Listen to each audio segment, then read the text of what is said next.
የዘንድሮ ዓለም ዋንጫ እንዴት ነው ያያችሁ ነው? እኔ እንትን ነው ማለት የዋንጫ ነው ማለት መጨረሻ ሂደቱ ነው ደስ የሚል። አሁን የምትደግፊው ቡድን አለ በዓለም ዋንጫ? አዎ የምን ክለብ ደጋፊ? የዛሬ 4 ዓመት የአርጀንቲና ነበርኩኝ። እኔ በጣም ፍትሃዊ ነኝ። የምን ደጋፊ? የምን ክለብ? ሜሲ ቢበላ ምናምን ሲሉ ሰማሁ። የምን ክለብ? ክለብ አይደለም እንድታርሚ ነው አይደለም እዛ ሜሲ ቢበላ ምክንያቱም ሳይበላ እንደዚህ ምናምን ሲሉ አንጀቴ ሰፍስፋል። ከዛ አርጀንቲና እንደገፍኩ በቃ እንደ እናት ብታይ እንደው ሳይበላ ይሄ ሰውዬ ኳስ እንዳያቆም ኳስ አይደለም። አሁን ዘንድሮ ድራማ ነው። የፖርቱጋል ደጋፊ ክርስቲያኖ ደግሞ እንዲበላ ያው ወሬው ነው የሚደርሰኝ። እኔ ክርስቲያኖ ሳይበላ ኳስ እንዳያቆም ምናምን ሲሉ በቃ ነው ያዘ። አይ እውነቱን ለምናገር ናፍቆት ኳስ ከፍታ የኳስ ሰዓት አይታ ምናምን በጣም በፓሽን ደግፋ ምናምን አይደለም። እንደዛ አይደለችም። እንደውም ሊያ እኔ ሲወራረድ በሳሚ ጫናም ቢሆን ምትም አይ በሳሚ ጫና በፊትም አይ ጫና ምልሽ ይያለሽ ሳይሆን በቃ እሱ ሲያይ እሱ ስለሚኳስ አይ እኔ በራሴ በጣም ኳስ ወርጃለሁ። ግቢ ነገርኳችሁ እኮ ኳስ የኳስ ሰዓት ካለ አርሰናል ማንቸስተር የሚጫወቱ ከሆነ ወጥቻለሁ እንግሊዝ ፕሪሚየር ሊግ በደንብ እና ግቢውስ በጣም ያቁኛልና ብቻቸው መውጣት ረጅም ስለሆነ ከግቢው የምንወጣው ከሊያ ጋር ሂዱ ምናምን ተብሎ ዶር መጥቶ አብረን ይድኛል። ኳስ በፍቅር ነው የምወደው በጣም ግን የዓለም ዋንጫ ሰዓቱ በጣም ለሊት ነው የዘንድሮ በጣም ሰዓቱ ልክ አይደለምና ስባንን ነው ማየው ያልሱ ቁጭ ብሎና ሱሱና ያለው ግን በጣም ጠንካራ ከፍተኛ ፍክክር ያለበት እንደሆነ አስተውያለሁ። አዎ ዘንድሮ በብዙ መልኩ አዳዲስ ነገሮች አሉ። የዓለም ዋንጫ ላይ ለመጀመሪያ ጊዜ 48 ሀገራት ተሳትፈዋል። አሁን ወደ ጥሎ ማለፍ ሲያልፉ 32 ነው የሚሆኑት። ከዚህ በፊት ግን 32 ነበር አጠቃላይ የዓለም ዋንጫ ተሳታፊ የሚኖርና ዘለግ ያለ ጊዜ የሚፈጅም ይመስለኛል።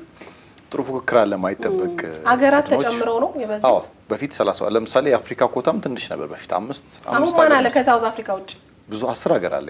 የአፍሪካ 10 ሀገር አለ። ሞሮኮ አለች፣ ሴኔጋል አለች፣ ኮት ዲቮር አለች፣ አልጄሪያ አለች። ድሮጎበዝ ነው ቆየው ድሮጎ አቆመ ድሮጎውን አይቮሪ ኮስት እያጠቃ ነው። አረጀ አራ ነው አጥቂያቸው ዋናው ድሮጎ ነው። ሻይ እሱ ነው ማቀው። የዓለም ዋንጫ ግን ስንት ያው መጀመሪያው ትንሽ ቀዝቀዝ አላለብም? አሁን ትንሽ ሞቅ እያለ መጥቷል። መጀመሪያ ጅማሩ ላይ እኔ አሁን የሚመስለኝ በታሪክ ለመጀመሪያ ጊዜም 3 ሀገራት ሲያዘጋጁት ይሄ መጀመሪያው ነው። ካናዳ፣ ሜክሲኮ እና አሜሪካ። ከዚህ በፊት ኮሪያና ጃፓን ሁሉ ተዘጋጅተው ያውቃሉ። ደማቅ ነበር ያኔ የሀገራቱ መብዛትም አንዱ ጫና ይመስለኛል እና ብዙ ዝግቦችም ምናምን ስለነበሩት ከአሜሪካ ጋር ተያይዞም እንግዳ ነገሮች ስለነበሩ እሱ ያፈዘዘው ይመስለኛል እና የጨዋታዎችም ለሊት ላይ መሆኔ ለእይታ ምቹ ለኛ ሀገር ማለት ነው። ለሊት 9 ሰዓት 11 ሰዓት ምናምን ጨዋታዎች አሉና እሱ ይመስለኛል ያደበዘው። በፊት በነበረ ልምድ ግን ከ12 ሰዓት ጀምረ ቀን ሙሉ 9 ሰዓት ጀምረ እስከ ማታ 4 ሰዓት ቆንጆ ኳስ ታያለ። መደዳውን ቁጭ ያለ ሰው አይነሳም ጨዋታዎች ሲኖሩ። እኔ ዓለም ዋንጫ ሲባል ይሄ ያው እናንተ የምትሉት ኳስ ጨዋታው የኳስ ውበቱ ማን አሸነፈ ፉክክሩ ምናምን እንዳለ ሆኖ በጣም ብዙ አይነት ካልቸር ባህል አንድ ላይ መጥቶ የምናይበት ይመስለኛልና የተለያየ ነገር አሁን አንዳንድ ጊዜ እንስሳ እንትን ገመተ ዋንጫውን ማን ነው የሚበላው የሚለውን የሆነ ዶክተር ሲገምት ኦክቶፐስ ሲገምት የሆነ ሀገር ጠንቋዮች ሲገምቱ ሰዎች እንትና ካሸነፈ ያሉ ቃል የሚገቡት ነገር እና ደግሞ ሀገሮቻቸው ወደ ዓለም ዋንጫ ሲሄዱ የሚሸኙበት መንገድ ሁሉም በየባህሉ አውሮፕላን በውሃ ጠምቀው ምናምን የላኩትን ውሃ ረሽተው ምናምን የላኩትን ያየው ሱፐርስቲሽን ሁሉ አለ እኮ ያለ የአፍሪካ ቶርናመንት ላይ የአፍሪካ ዋንጫ ጊዜ ትዝ ይላችኋል። የኮት ዲቮር አሰልጣኝ የኮት ዲቮር ይመስለኛል አይ ቲንክ እና ጨዋታው እስኪያልቅ በአንድ ሸሚዝ ነው ዋንጫ የሸሚዝ ከወለኩ ጨዋታ አይቀናኝም የማለት ሐሳብ ሁሉ ያላቸው አጋጣሚዎች አሉና በደንብ አለ። አሁን የጠንቋዮች እንደዚህ ኦክቶፐስ ተንበይ ምናምን ተንበያ በደንብ አለና እንደሱ አይነት አጋጣሚ አለ። ከዛ ባሻገር ያልተጠበቁ ቲሞችም ዘንድሮ አሪፍ ናቸው። እነ ኬፕ ቨርዴ እኔ ትላንትና ነው መቼለታ ያላችሁት ከፖርቹጋል ጋር የተጫወተችው ሀገር ማን ነው? ኡዝቤኪስታን ትላንት እኔ በጦርነት ነው ማቀው። ኡዝቤኪስታን የነሱ ተከላካይ እንደውም ጎበዝ ተከላካይ ነው። ጦርነት አይመስልም ብዙም አናውቃትም። ፓኪስታን ጋር ተምታታ ፓኪስታን ታንታን ጋር ተምታታ ግን ናፍቆትም እንደምትለው ላይ መጨመረው ነው እሱ ከሱ ሀገር የመጡ 2 ተጫዋቾች አይደል በዚህ በዓለም ዋንጫ ላይ ከታዩ 2 ነገሮች ውስጥ 2 ነገር አረሳምን ያሁን የኢራን ተጫዋች ነው ሜዳ ላይ ደብዳቤ ያስቀምጠው ምናምን ወጥተው ተደረገላቸው አቀባበል ምስጋና አቅርበዋል። በጣም የሚያምር ጽሁፍ ነበር። ጽሁፍ አድርጎ ልክ ነሽ ተብሎ ትንታኔው እየሰማው ነበር። ሁለተኛው ደግሞ እህቱ በ15 አመቱ የሞተችበት ተጫዋች እሱ በጣም የሚያምር አይነት ታሪክ ጽፎላት ውሃ ውስጥ የምትጠጣው መጠጥ ውስጥ አይደል የሆነ ውሃ ውስጥ አድርገው ከሜሲ በላይ ነህ አንተ ከሮናልዶ በላይ ነህ ብላ ነበር። ትክክል ነሽ። ከነሱ በላይ ነህ ብላ የምትተነብይለት እህቱ ሞተ። አይቮሪ ኮስት አላ ተጫዋቹ ጨዋታው አላ በዚህኛው የዓለም ዋንጫ ደግሞ እኔ ደግሞ ትንሽ የታዘብኩትና ትንሽ ግርም ያለኝ ነገር ታስታውስ እንደሆነ ሳውዝ አፍሪካ ከሜክሲኮ ሲጫወቱ እሱን ክስተት ታስታውሳለህ? ብዙ የአፍሪካ ሀገሮች ከሳውዝ አፍሪካ ሀገር ጎን ነበር መቆም የነበረባቸው፣ ግን ከሜክሲኮ ጎን ነው የቆሙት። ለምን? በሳውዝ አፍሪካ ውስጥ ያሉ ከተለያዩ የጥቁር ሀገሮች የመጡ ሰዎችን የተለያዩ ጫናዎች እያሳደሩባቸው ነው እና በተለይ ደግሞ ናይጄሪያዎች ከሜክሲኮን ሲደግፉ የተለያዩ የአፍሪካ ሀገሮች ሜክሲኮን ሲደግፉ ነበር እና እሱ ደግሞ ትንሽ ግርምትን ፈጥሮ ነበር። በጣም ብዙ የሚያዝናኑ አስተያየቶችን እያየሁ ነበር ማህበራዊ ሚዲያ ላይ እና እንደምንም ሰብሰብ ብለን መተን ሳውዝ አፍሪካ ከሳውዝ አፍሪካ ጋር ራሱ ብትጫወት ቨርሰስ የሚለው ነው የምንደግፈው።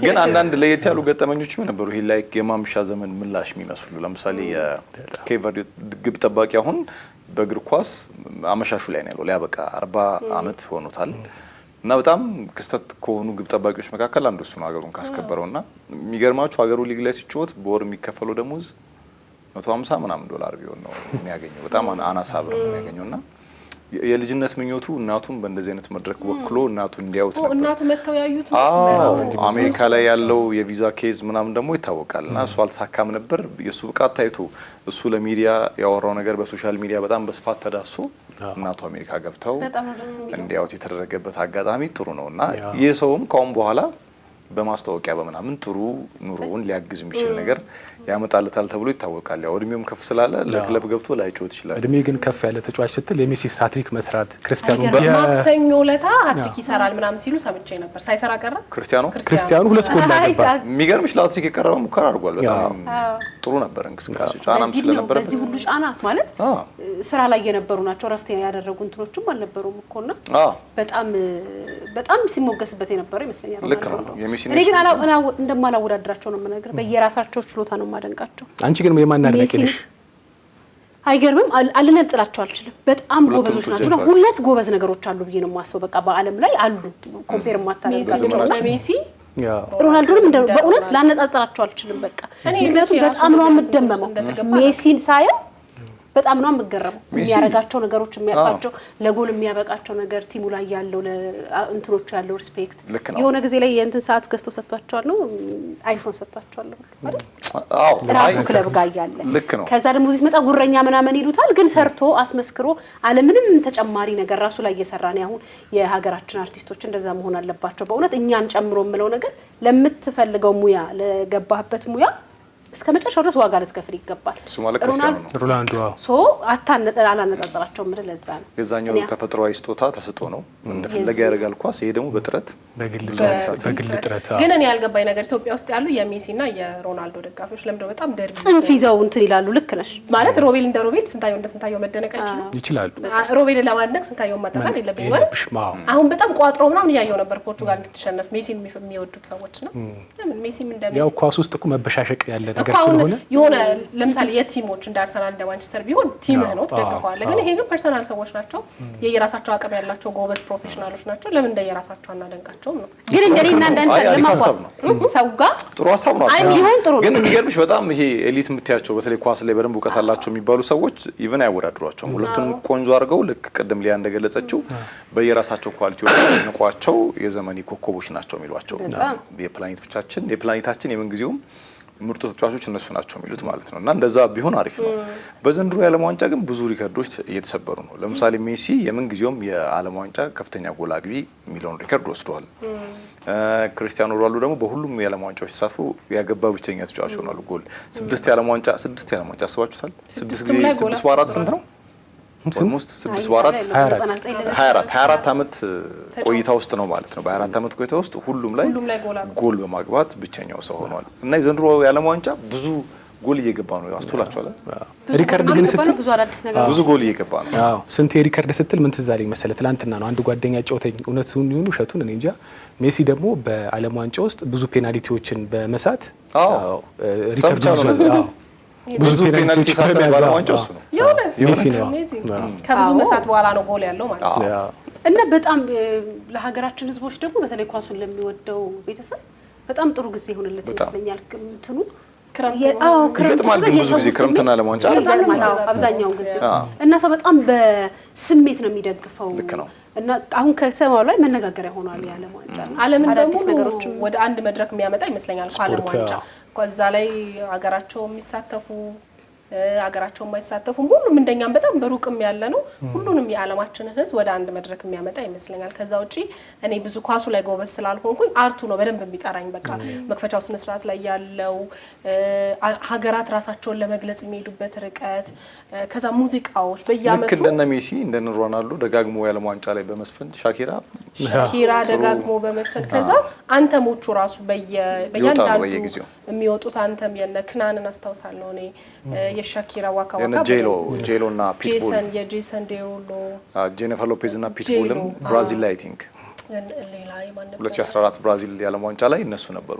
አንተ ግን በጣም ነው የምትወደው በጣም ኳስን አስመልክቶ የምናወራቸው ነገሮች ላይ ሳታትልም ሁለት ያሳስበው ስንቴ ብቻ ሳይሆን ግን አብዛኛው ኢትዮጵያዊ እኮ ኳስ በጣም ይወዳሉ። ግን ኳስ እንደመውደዳችን እኔም የኔ ምኞት ምንድነው መሰለ ስንቴ በአትሌቲክሱ በጣም ከባድ ውጤት እንደምናመዘግበው ሁሉ በዓለም ዋንጫም ደግሞ አንድ ጊዜ ብንሳተፍ በጣም የሁሉ ጊዜ ምኞቴ ነው። አይቀርም።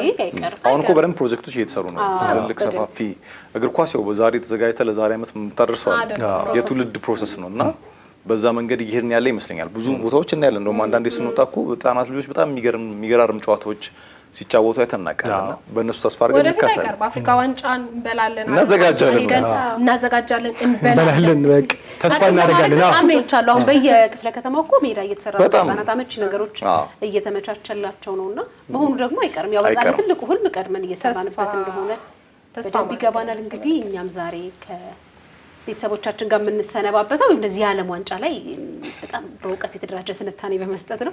ወቅቱን እንምሰል ብለን ነው እንግዲህ የዓለም ዋንጫ ላይ ትንሽ ትንታኔ ያበዛን። ናፍቆትም እኔም እንግዲህ በያለንበት እየተቀባበልን መርተሻል። አይ ሜሲ ሮናልዶ ምናምን ብለሽ ከካሜራ ጀርባ ከነበሩ ባለሙያዎቻችን ጋር በመሆን ደማቅ እሁድን አንድ ላይ ከቤተሰቦቻችን ጋር ስንገባበዝ ነበር። ሳምንትም ደግሞ በጣም ለየት ባለ በምትወዷቸው ፕሮግራሞች እንመጣለን።